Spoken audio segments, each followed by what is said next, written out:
Distillation process होती क्या है, और एक दो एग्जांपल भी जैसे आप लोगों को बताया था, डेफिनेशंस भी बताई थी। उसके बाद आप लोगों को बताया था कि vapour pressure, normal boiling point क्या होता है, सब्लिमेशन क्या होता है, रिलेटिव वोलेटिलिटी क्या होती है, उसके बाद डिस्टिलेशन की एप्लीकेशंस क्या क्या होती हैं।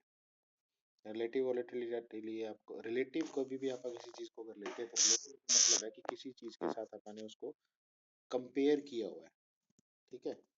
कंपैरिजन का मतलब है कि हम लोग अब अगर कंपैरिजन कर रहे हैं तो वो कंपैरिजन का मतलब है कि एक चीज़ दूसरे चीज़ से कितनी हल्की है, या फिर उससे भारी है, या फिर उससे बॉइलिंग पॉइंट उसका कम है या ज़्यादा है, या मतलब रिलेशन करना एक दूसरे से, रिलेटिव वॉलेटिलिटी कहलाती है। उसके अलावा रॉलेट्स लॉ है, वो हम लोग करेंगे बाद में इसके अंदर।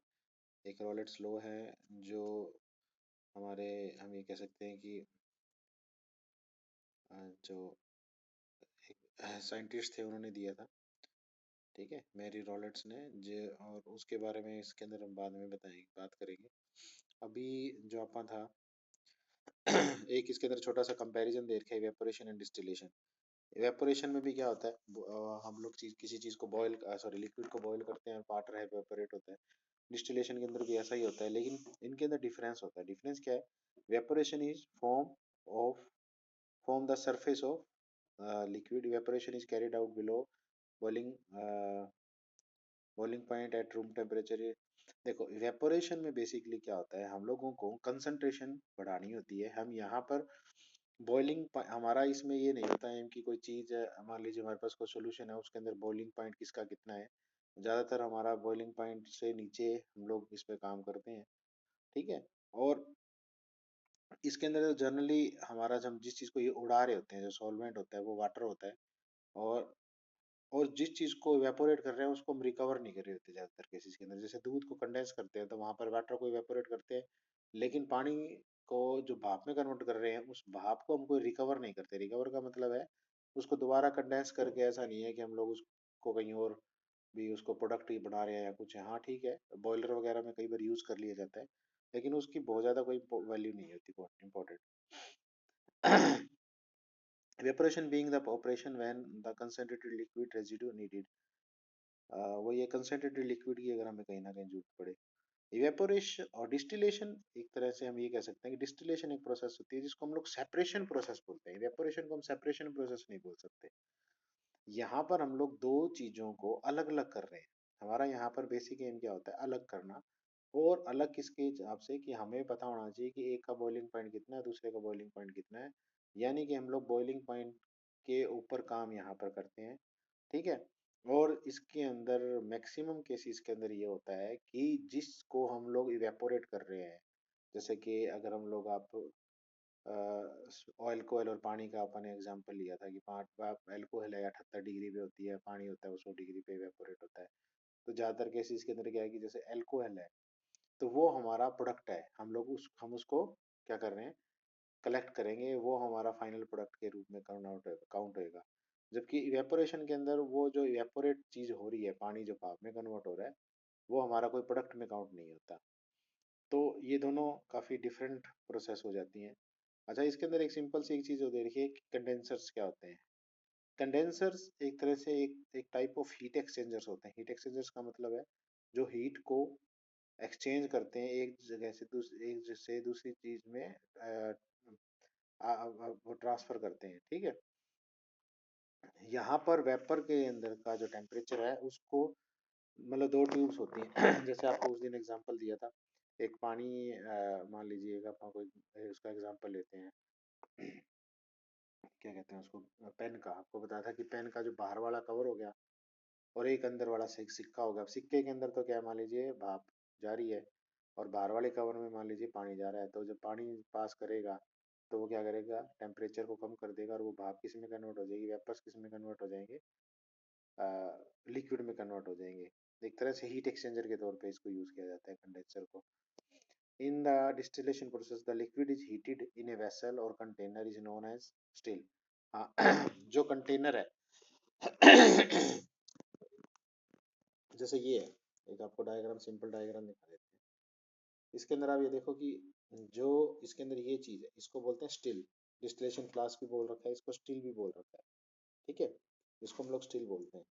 जहां पर हमारा मदर लिक्विड का मतलब जो ऐसा वो लिक्विड जिसके अंदर से हमें प्रोडक्ट को निकालना है, ये जो पोर्शन है इसको बोलते हैं कंडेंसर। कंडेंसर का मतलब यहाँ से अब जो भाप बनेगी तो ये यहाँ से कर आएगा बीच वाली ट्यूब से, और साइडों में इसके पानी फ्लो करता होगा, और यहाँ पर ये हीट को रिली एक्सचेंज करेगा पानी के अंदर, और अपना जो वेपर से किस में कन्वर्ट हो जाएगा, लिक्विड के अंदर, और इसको बोलते हैं रिसीवर या कलेक्टर, ठीक है। यहाँ से अब ये जो है वो बूंद बूंद के तौर पे यहाँ पर कलेक्ट होता रहेगा। तो ये सिंपल डिस्टिलेशन के अंदर, जैसे इसके अंदर देखो स्टील दे रखा है, the vacuum occurs in steel made to pass through an apparatus called condenser. मतलब स्टील एक ऐसा पोर्ट मान लो या कंटेनर मान लो या एक ऐसा अ, कुछ भी एक हम जिसको बोल सकते हैं जहां पर हम लोगों ने मदर लिक्विड को रखा हुआ है, और उसके अंदर हम लोग के उस मदर लिक्विड को गर्म कर रहे हैं, हीट कर रहे हैं, और यहाँ से जो भाप बनती है, जो वेपर्स क्रिएट होते हैं, सॉरी, जो वेपर क्रिएट होते हैं वो कंडेंसर में से पास होते हैं, और कंडेंसर से फिर वो कन्वर्ट होके लिक्विड में दोबारा कलेक्ट होते हैं रिसीवर्स के अंदर। अगर अपन एक कंडेंसर की बात करें तो कौन सी प्रॉपर्टी होनी चाहिए कंडेंसर के अंदर? एक तो सबसे इम्पोर्टेंट होती है कि उसको साफ करना आसान हो, उसका कूलिंग सरफेस का मतलब है कि अगर हम लोग भाप को उसके अंदर डालें तो उसका जो एरिया है वो ज़्यादा से ज़्यादा कांटेक्ट में आना चाहिए, ताकि ज़्यादा से ज़्यादा एरिया जितना ज़्यादा कांटेक्ट में आएगा, जैसे आप लोगों को उस टाइम उदाहरण दिया था कि गिलास के अंदर अगर हम किसी चीज़ को ठंडा करते हैं और एक थाली के अंदर, तो थाली वाली क्या है, सरफेस एरिया बढ़ जाता है, तो सरफेस एरिया जब बढ़ गया तो उसके कारण क्या है, वो ठंडा जल्दी हो जाएगा। अच्छा, कुछ पार्ट अगर मान लो कोई ब्रोकन पार्ट हैं जो टूट जाते हैं, या टूट पार्ट टूट गए अगर मान लो, तो उनको रिप्लेस करना आसान हो। कंडेंसिंग सरफेस है जो, वो अच्छी हीट कंडक्टर होनी चाहिए। Water used for cooling the must be, हाँ पानी है जो, वो भी जो ठंडा करने के लिए यूज कर रहे हैं वो भी जल्दी जल्दी पास होता रहना चाहिए, क्योंकि अगर ज्यादा देर मतलब रुक के आएगा तो अच्छा है, क्योंकि पानी को हम किसके लिए यूज कर रहे हैं, ठंडा करने के लिए, और अगर पानी रुक के चलेगा तो वो क्या होगा, भाप से गर्म होता जाएगा, और जब वो गर्म होगा तो वो उसकी जो एफिशिएंसी है ठंडा करने की भाप को, वो कम हो जाएगी। Cooling water is arrange to move on counter current principle, मतलब काउंटर करंट फ्लो होना चाहिए कूलिंग वाटर का, ताकि ज़्यादा से ज़्यादा इफेक्टिव हो सके। डिफरेंट टाइप ऑफ कंडेंसर होते हैं, जैसे एलेबिक कन्वर्टर हो गया, स्पाइरल कंडेंसर हो गया, ड्यूबल सरफेस कंडेंसर हो गया, बॉल कंडेंसर हो गया, ल्यूकस कंडेंसर भी बोल देते हैं, मल्टी ट्यूबुलर बल्ब कंडेंसर हो गया, इसमें जो लेवेक कंडेंसर है इस, ठीक है, और बल्ब कंडेंसर है, स्पाइरल कंडेंसर है, ये काफ़ी जो यूज़ किए जाते हैं। उसके अलावा डिस्टिल यूनिट हो गई, बॉल कंडेंसर हो गई, अलग अलग तरह के कंडेंसर्स होते हैं, इनकी अपनी अपनी कुछ लिमिटेशन, कुछ अपनी कुछ खासियत होती है, कुछ डिफरेंट प्रॉपर्टीज होती हैं। उसके बाद हम लोग ज़्यादा कुछ नहीं करेंगे, आज एक टॉपिक करेंगे सिंपल, जिसको बोलेंगे हम सिंपल डिस्टिलेशन। डिस्टिलेशन प्रोसेस के अलग अलग तरीके से होती है, simple distillation, fractional distillation, steam distillation, vacuum distillation, destructive distillation, molecular distillation. अगर हम इसकी बात करें तो यहाँ पे हम लोगों ने 6 डिस्टिलेशन के टाइप लिखे हुए हैं, लेकिन हम लोग यहाँ पे जो हमारे लिए जो कॉमन या इम्पोर्टेंट है वो 4 होते हैं, सिंपल, फ्रैक्शनल, स्टीम और वैक्यूम डिस्टिलेशन, ठीक है, ये 4 तरह के यूज होते हैं मेनली। और सिंपल डिस्टिलेशन क्या होती है? सिंपल डिस्टिलेशन को डिस्टिलेशन अंडर, इन्होंने एटमॉस्फेरिक प्रेशर भी बोल दिया है, अंडर एटमॉस्फेरिक प्रेशर भी बोल दिया है। एटमॉस्फेरिक प्रेशर मतलब क्या होता है, आप लोगों को मॉर्निंग में भी बताया था कि हम किसी चीज को अगर जब बॉईल करते हैं तो जो वेपर है वो जो प्रेशर लगाते हैं, उनको कितना प्रेशर लगाना पड़ रहा है वो डिपेंड करता है कि उनके ऊपर एटमॉस्फेरिक प्रेशर कितना ज्यादा है, ठीक है। तो यहाँ पर जो सिंपल डिस्टिलेशन की बात करते हैं, यहाँ पर जो नॉर्मल बॉइलिंग पॉइंट होता है, क्योंकि यहाँ पर एटमॉस्फेरिक प्रेशर के ऊपर काम हो रहा है, यहाँ पे कोई भी एक्स्ट्रा हम एफर्ट नहीं कर रहे बॉइलिंग पॉइंट को अफेक्ट करने के लिए।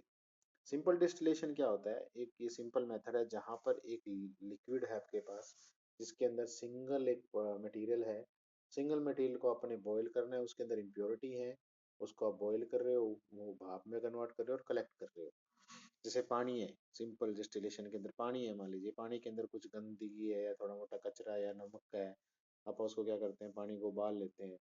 पानी को जब उबालेंगे तो क्या होगा, वो भाप में कन्वर्ट होएगा और बाद में हम लोग कलेक्ट करते रहेंगे, तो उस तरह की प्रोसेस को बोलते हैं simple distillation. It is the most common method of separation of pharmaceutical practice. Simple distillation is used very sharp separation are not required. मतलब सिंपल डिस्टिलेशन के अंदर बहुत ज्यादा बढ़िया हम कह सकते हैं कि शार्प वो नहीं होती है, सेपरेशन नहीं होता।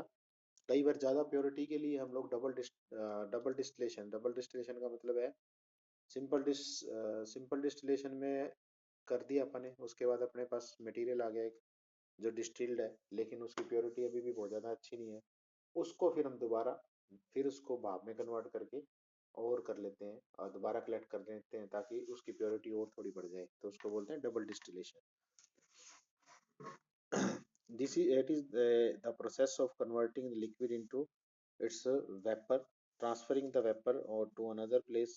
वही है जो आप लोगों को अभी बताया इसके अंदर बेसिकली होता क्या है, एक वेपोराइजिंग चैम्बर होता है जिसको स्टील बोलते हैं, एक कंडेंसर होता है जिसके अंदर हीट एक्सचेंजर, जिसको हीट एक्सचेंजर बोला जाता है। ये इंडस्ट्रियल लेवल इंडस्ट्रियल जो सिंपल डिस्टिलेशन यूनिट है उसका एक डायग्राम है इसके अंदर दे रखा है। Heat exchanger medium is heat exchanger जो मीडियम होता है वो वाटर भी हो सकता है, एयर भी हो सकती है और कुछ और भी हो सकता है। मतलब कि आपके पास जब कंडेंसर में यहाँ पर वो आया, यहाँ पर कोई ये यहाँ से मटेरियल जब हमारे पास आया, तो यहाँ पर ठंडा करने के लिए हवा को भी यूज़ किया जा सकता है, पानी को भी कर सकते हैं, या कोई और मटेरियल है उसको भी यूज़ किया जा सकता है।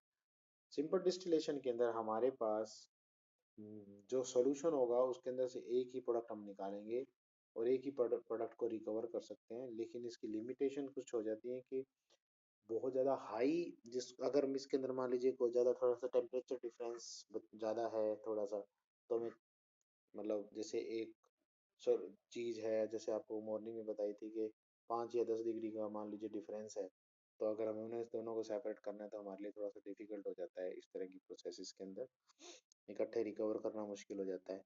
एप्लीकेशंस क्या है, simple distillation is used for purification of organic liquids, volatile constitutes हैं जिनको नॉन वोलेटाइल उससे सोल्यूशन से निकाला जाता है।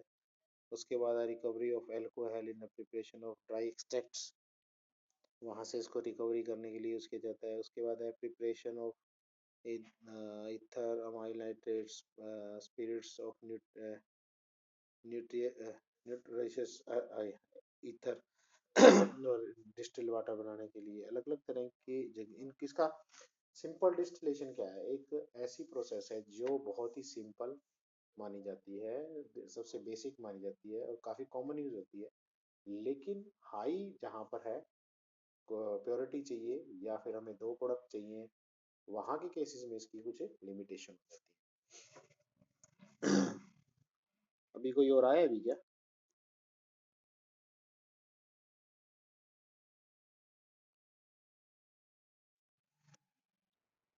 दो ही हो? चलो, तो फिर आप आज इतना ही कर लेंगे बार, या और करना आगे? नहीं करना है मैं तो करवा दूंगा।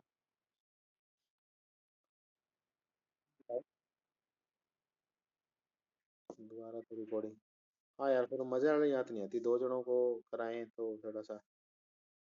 चलो ये रिकॉर्डेड लेक्चर तो मैं भेज ही देता हूँ, ठीक है? ओके, मॉर्निंग में 9:15 बजे 9:30 बजे मैसेज डाल दो।